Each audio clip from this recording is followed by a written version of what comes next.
Right now, Mhm. a lot of people are saying if Craig wins this thing, perhaps that could be the evidence that the community needs to go, Yep. he is Satoshi Nakamoto. If he loses, maybe it's a completely different story. I've never taken a stance on it. I just like to watch as an observer. I'm curious to speak to people from all backgrounds, right? But to tell me a little bit about the upcoming case and I guess what that means for the future of the economy. So I think the first thing to understand is who COPA is. It's the Crypto Open Patent Alliance. It's kind of a conglomeration of a lot of the big names in the crypto space. So you got your Coinbase and Blockstream and some of those companies. But you also have some really big players from the not really blockchain space, like Meta, the parent company of Facebook, for example, or Block, which is Jack Dorsey's payment Yeah, company. It's a rebranding Square. of Square. Yeah. Yeah, and so you get a lot of big players that are kind of in payments and social media and data stuff, and then your sort of crypto native companies. And so why would they have conglomerated to sue this man that everyone is sure is a fraud? Like that's the official public narrative that Craig Wright's just this goofy scammer in London. However, a, a dozen, maybe more companies from all over the world are coming together to, form a patent alliance, which is itself. I don't love patent alliances conceptually because I think they pretend to be very kumbaya, but in reality they are draconian. Like very quickly it turns into, well, join us or die. So suing Craig is fascinating because they want to prove that he is not Satoshi Nakamoto definitively. And the reason for that is they want to be able to undermine his copyright claim against the Bitcoin white paper, and some of the other claims about the protocol. And then that spills over into this notion that Craig has come up with about this concept of passing off, which is a concept in business law about fraud. So, for example, people are familiar with like Rolex, the brand. Mm. Now, if I buy a fake Rolex, I'm not likely to get in trouble as a consumer who bought one fake Rolex, right? However, if I get into the business of selling fake Rolexes and passing them off as real Rolexes, very quickly my customers have a very easy. Oh wow, okay, magic thumbs up there.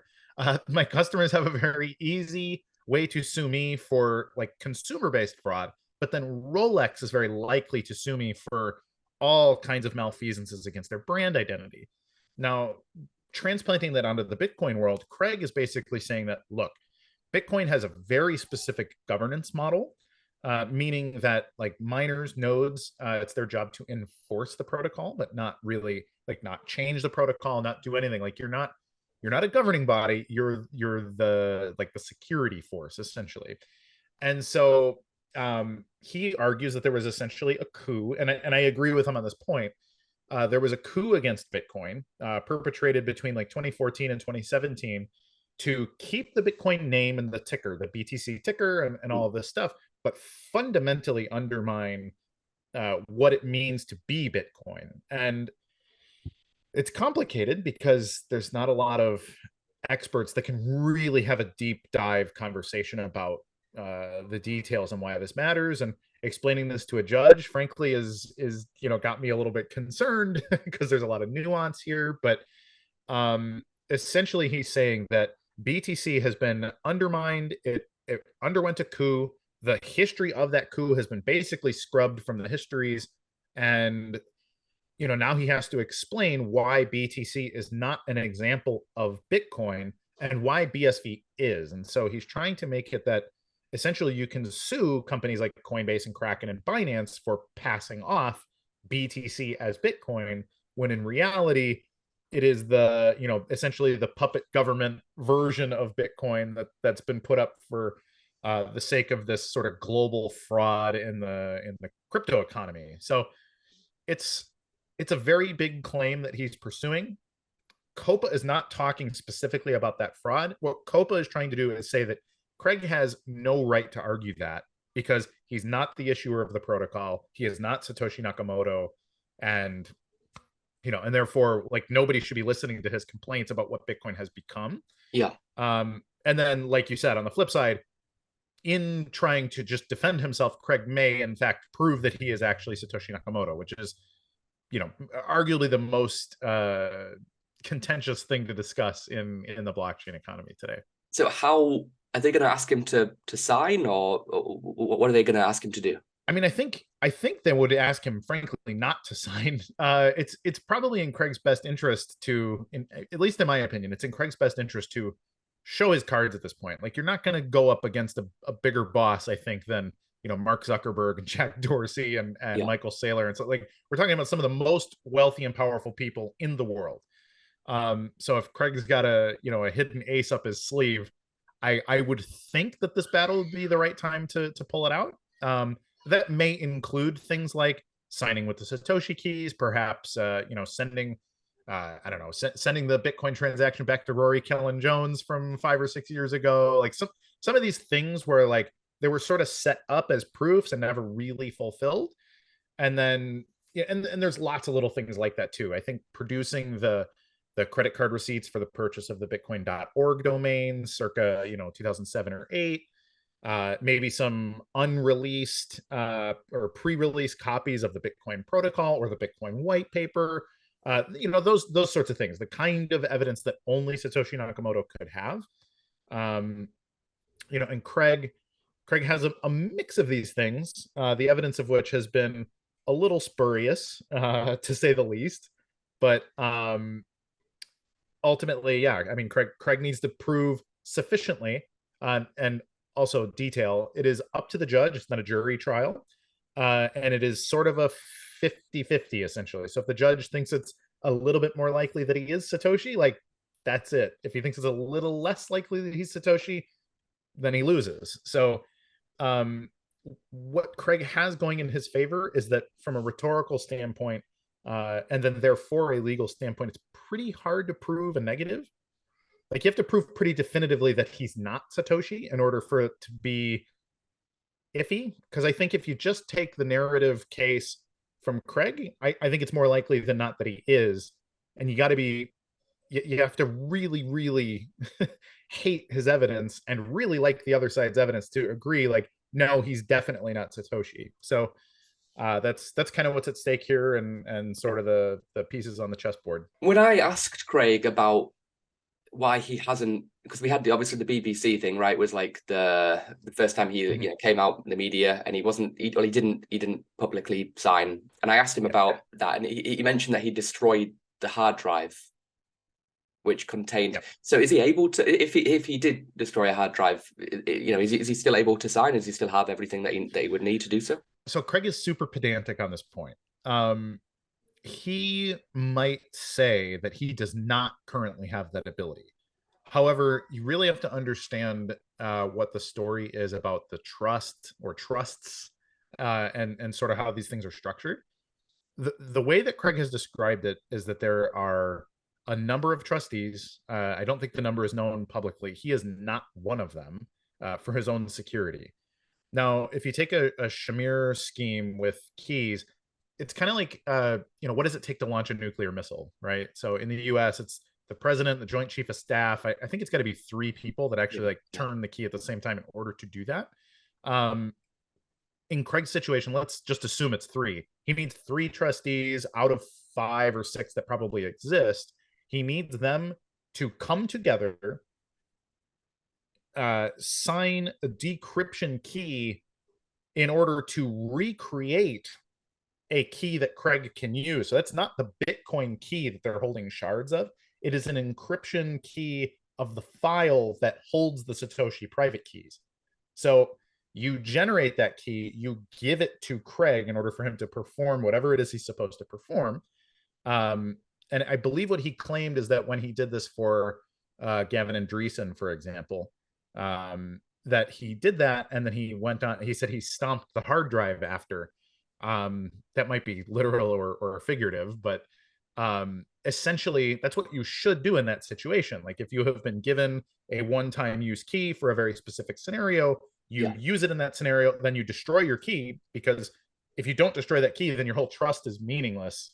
And so all that to say, if we believe Craig's story about the trust, he would need the trustees to agree to give him a key in order to do a signing at the court. and therefore Craig cannot do it when he decides to, but he can do it if the trust decide to allow him. Yeah, I yeah. think that's Craig's official story on that. Whether it's true or not, is up to the viewers to decide. Okay, this is in January in London, right? It begins in January. I think the case could go 7 or 8 weeks. Actually, there's a lot to Yeah, go through. So yeah, yeah. I spoke to basically Craig. Q1. Yeah, I spoke to Craig's people yesterday. I was meant to interview him again in March, but they said the decision might not even be made in March, so they have Yeah, delayed that. So we'll pick it up afterwards, hopefully. But are you going to be in London? I should be, Okay. unless some crazy thing happens. I will be there for uh, most, if not all, of the trial. Okay, cool. Well, I'm sure we'll be able to get a beer or something. Hit me up when That'd be you great. when you're around. We'll make it For happen. sure. Then. Okay, interesting. So I guess in a few months, you may still be BSV, that side of the war, but do you think there's any possibility where if this goes terribly wrong for Craig that you perhaps change your perspective, you stop producing coin geek content and you become a red-eyed laser person? No, there is no chance I would become a laser person. A, they hate me, and B, for me it was never really about Craig. Like I was a big blocker before I knew who Craig was. I was a early advocate for doing smart contracts on Bitcoin and tokens and that kind of thing. And nobody else really, nobody seemed to understand. Everybody was very interested in the investment opportunity, but very few people were interested in the like, hey, build an app that creates global data integrity. It just is, I think it's a little too heady for most people. Yeah, But when I yeah. heard Craig speak for the first time, like circa 2017, 18, I was like, oh, who's this guy? Like this guy gets it. He's talking about the stuff I'm talking about. Then, very quickly I find the, oh wow, he might be Satoshi Nakamoto and that kind of stuff. So then I was very, very intrigued. Um, but my relationship with Craig has been very much not like this sort of sycophantic, like, oh man, I really need him to be Satoshi so my bags pump. It's he is the definitely the first person, and he was one of the only people to uh, basically explain Bitcoin the way I was trying to explain Bitcoin to people. And so it was like, okay, this guy gets it. And, unfortunately, his ideas have been extremely unpopular. And I think that that's disappointing for the sake of the world. Not so much disappointing for, yeah, would it be great if BSV was $5,000 a coin? Like, I suppose. But ultimately, it's about the education of it. I want to live in a world that can be created by the technology that only BSV is working on. And ultimately, I can make my money just like anybody else in this space. If I want to like trade altcoins and make 3,000% because I'm a shrewd trader, like that's all fine. It doesn't change the fact that like BSV is the thing that I really care about from a technological standpoint. So if Craig loses, I don't think that necessarily has a negative impact on BSV. I would actually argue that most of the hatred around Craig is already priced in as far as that's concerned. So even if he were to retire or whatever, just like essentially go away, BSV is a decentralized blockchain. It's got a lot of independent people working on it that have nothing to do with Craig. Mm. um it takes a different path at that point, but I certainly don't think it goes away.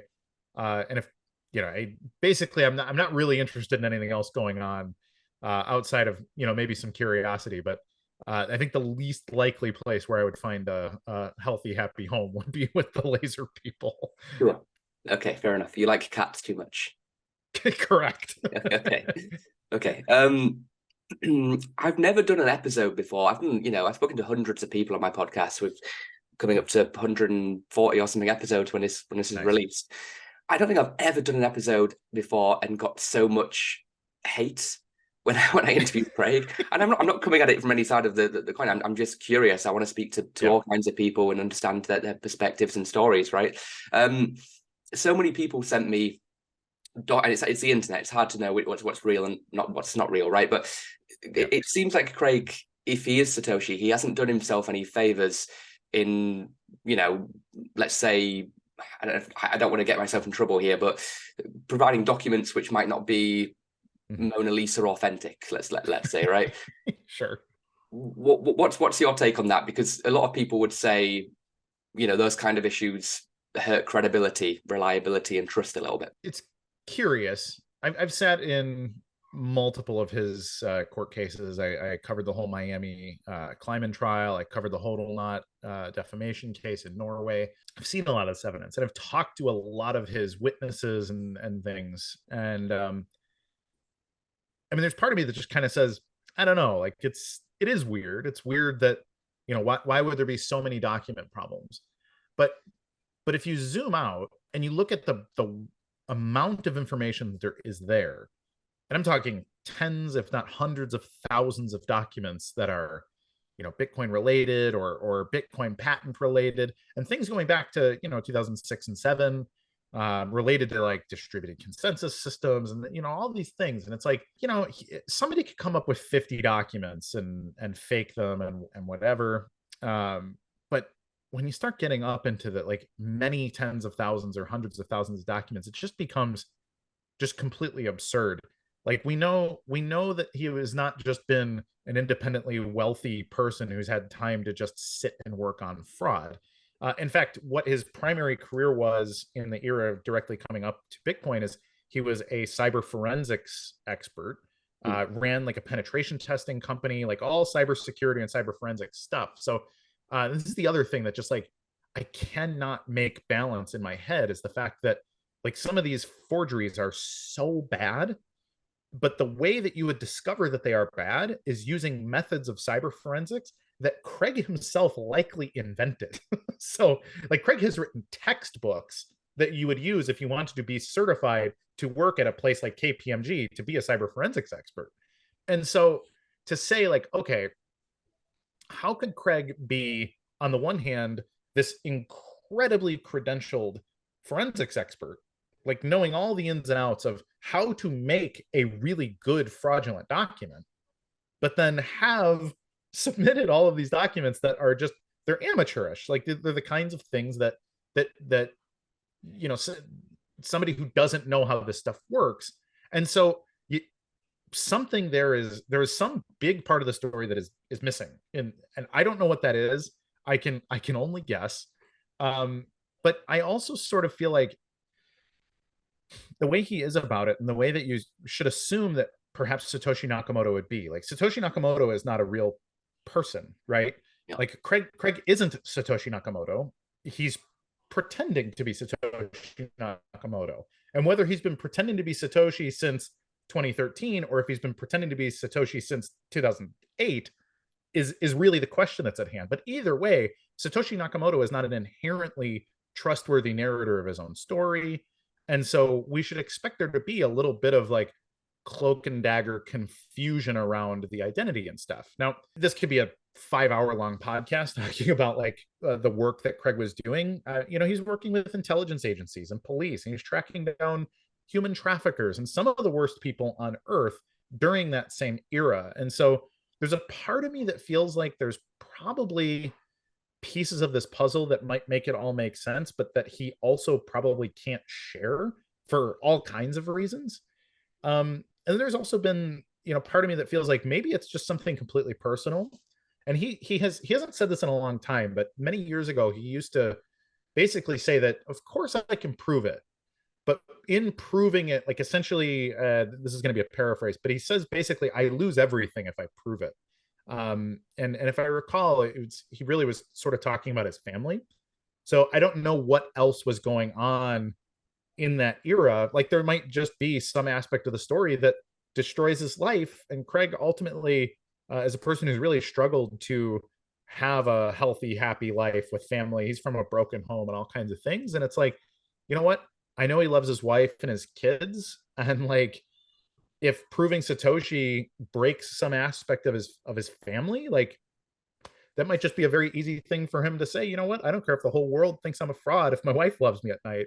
And so there could be things like that too. And so the way I've kind of summarized this in the past is basically, if Craig is pretending to be Satoshi, he's been pretending to be Satoshi since 2006 or 7. It's really the only thing that makes sense with just the absurd amount of stuff that's out there, even though the provenance of it is very weird, very questionable. A lot of it is obviously tampered with, but there's too much there. There's too much smoke for there to not be fire there, and at least that's the way I see it.